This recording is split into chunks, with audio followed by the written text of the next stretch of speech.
मैं धन्यवाद देना चाहता हूं अध्यक्ष महोदय आपका।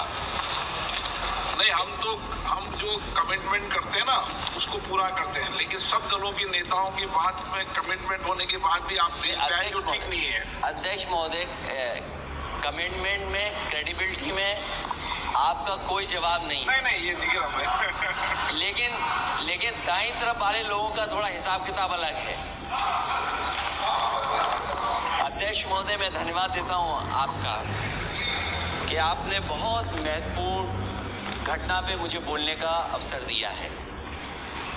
संभल जो इसलिए जाना जाता था कि भाईचारे के साथ वहाँ रहते हैं लोग, वहाँ अभी से नहीं, सदियों पुराना भाईचारा हजारों साल से इसी तरह रहते आए हैं। लेकिन अचानक ये जो घटना हुई है, ये सोची समझी रणनीति के तहत वेल प्लान्ड हुआ है और वहाँ के भाईचारे को गोली मारने का काम हुआ है। जो घटना हुई है वो सोची समझी साजिश है। वहाँ जो खुदाई की बात लगातार अध्यक्ष महोदय देश में कोने कोने पर भारतीय जनता पार्टी और उनके सहयोगी और समर्थक, शुभचिंतक बार बार खुदाई की जो बात कर रहे हैं अध्यक्ष महोदय, ये खुदाई जो है हमारे देश का सौहार्द, हमारे देश का भाईचारा, हमारे देश का गंगा जमनी तहजीब को खो देगा।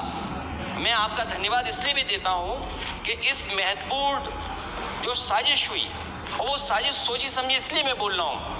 उत्तर प्रदेश का चुनाव था, पहले 13 तारीख को चुनाव होना था और 13 तारीख के चुनाव को उन्होंने बढ़ा करके 20 तारीख कर दिया। और इस जो घटना है मैं आपके सामने पढ़ना चाहता हूं। अध्यक्ष महोदय, ये यात्रा रुकी क्यों नहीं है? यात्रा ले जाओ दूसरी तरफ।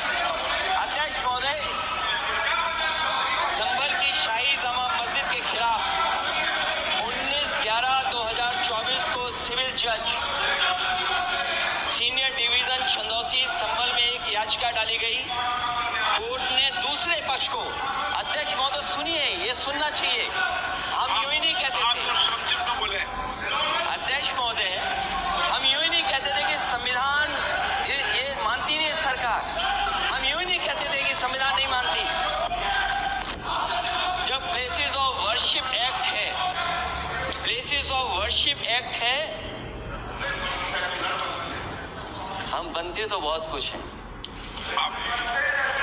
संभल के शाही जामा मस्जिद के खिलाफ 19/11/2024 को सिविल जज सीनियर डिवीजन चंदौसी संभल में एक याचिका डाली गई। कोर्ट ने दूसरे पक्ष को सुने बगैर उसी दिन 19/11/2024 को सर्वे के आदेश दे दिए। ताज्जुब की बात है संभल के जिलाधिकारी संभल और पुलिस अधीक्षक संभल आदेश को पढ़े बगैर 2 घंटे के बाद सर्वे के लिए पुलिस बल के साथ शाही जामा मस्जिद पहुंच गए। जामा मस्जिद की कमेटी, जनप्रतिनिधि, उलेमा इकराम, सभी अधिवक्ताओं ने सहयोग दिया। जिलाधिकारी संभल और पुलिस अधीक्षक संभल ने 2.5 घंटे सर्वे के बाद कहा सब सर्वे पूरा हो चुका है और अब रिपोर्ट कोर्ट को भेज दी जाएगी।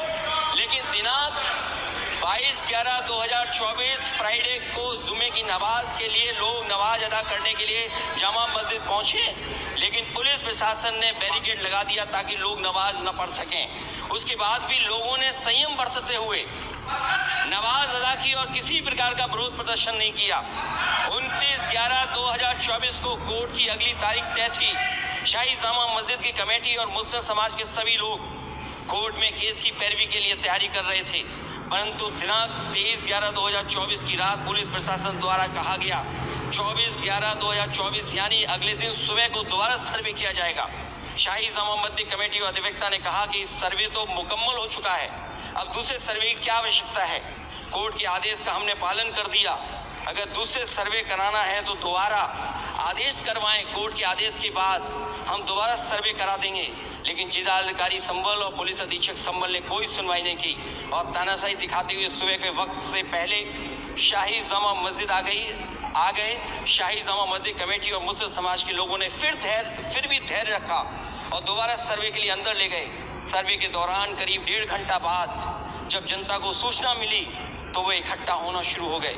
लोगों ने सर्वे का कारण जानना चाहा तो सर्किल ऑफिसर ने उनके साथ गाली गलौज की और लाठीचार्ज करवाकर बुरी तरह जख्मी कर दिया।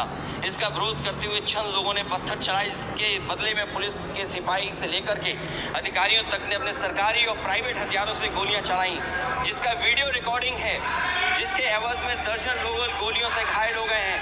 5 मासूमों जो कि अपने घर से सामान लेने के निकले थे, उनकी मृत्यु हो गई। संभल का माहौल बिगाड़ने में संभल का माहौल बिगाड़ने में याचिका दायर करने वाले लोगों के साथ पुलिस और प्रशासन के लोग जिम्मेदार हैं। इनको निलंबित किया जाना चाहिए और हत्या का मुकदमा चलाया जाना चाहिए, जिससे कि लोगों को इंसाफ मिल सके और आने वाले समय में कोई इस प्रकार